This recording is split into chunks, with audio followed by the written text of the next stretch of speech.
বাংলাদেশের জলসীমানার ভিতরে ১৩ বাংলাদেশিকে নিয়ে গেল আপনার আরাকান আর্মি।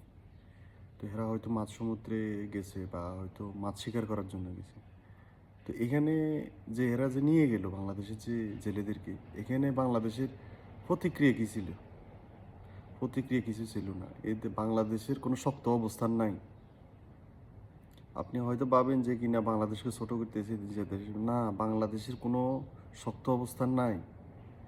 আপনি হয়তো জানেন না। আপনি একটা বার চিন্তা করেন, বাংলাদেশকে মিয়ানমার আক্রমণ করলো কোনো একটা বিষয় নিয়ে। একটা ধরেন চট্টগ্রামের আপনার যে সেন্ট মার্টিন আছে, ধরেন ওই সেন্ট মার্টিন দ্বীপটা তারা চাচ্ছে দখল করতো। একটা কথা দেখাচ্ছি, কিন্তু বাংলাদেশের অবস্থান এখানে কী হবে?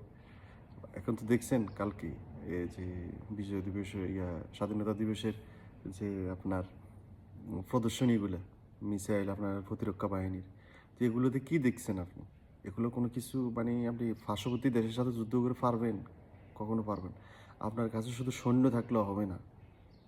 আপনার কাছে আপনি দূর থেকে বসেই আপনি আপনার ঘাঁটি থেকে বসে যে যুদ্ধ করবেন, ওই সক্ষমতা থাকতে হবে। এই সক্ষমতা যদি না থাকে, আপনি পৃথিবীর যে কোনো বুকে আপনি যদি বাংলাদেশকে যদি অ্যাটাক করে, আপনি কিছু করতে পারবেন না। আপনি বাংলাদেশ থেকে অন্য দেশে গিয়ে যুদ্ধ করার সেই সক্ষমতা আপনার থাকবে না। কিছু না, আপনি চিনবেন না যে মিয়ানমারে গিয়ে যে আপনি যুদ্ধ করবেন বা কোনো কিছু করবেন, আপনি চিনবেন না তাদের লোকেশন।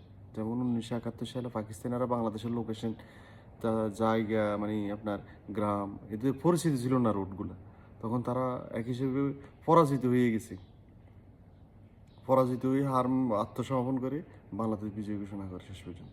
তো আমার কথা হচ্ছে, শক্ত অবস্থানটা কি? শক্ত অবস্থান হলে আমাদের প্রতিরক্ষা বাহিনী যে আপনার অস্ত্র বলেন, মিসাইল বলেন, রাডার বলেন, আপনার যে সাময়িক যুদ্ধ মানে আপনার নদীপথে, আকাশপথে, এগুলো সবগুলো আপনি একটু দেখিয়েন।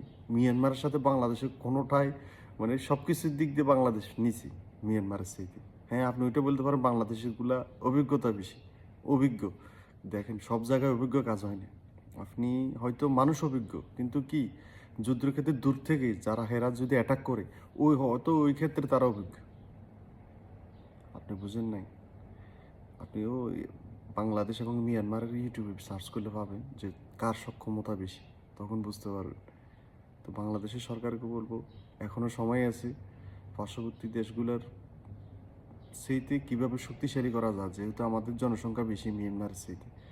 আমরা চাই বাংলাদেশের শক্ত একটা অবস্থান হোক।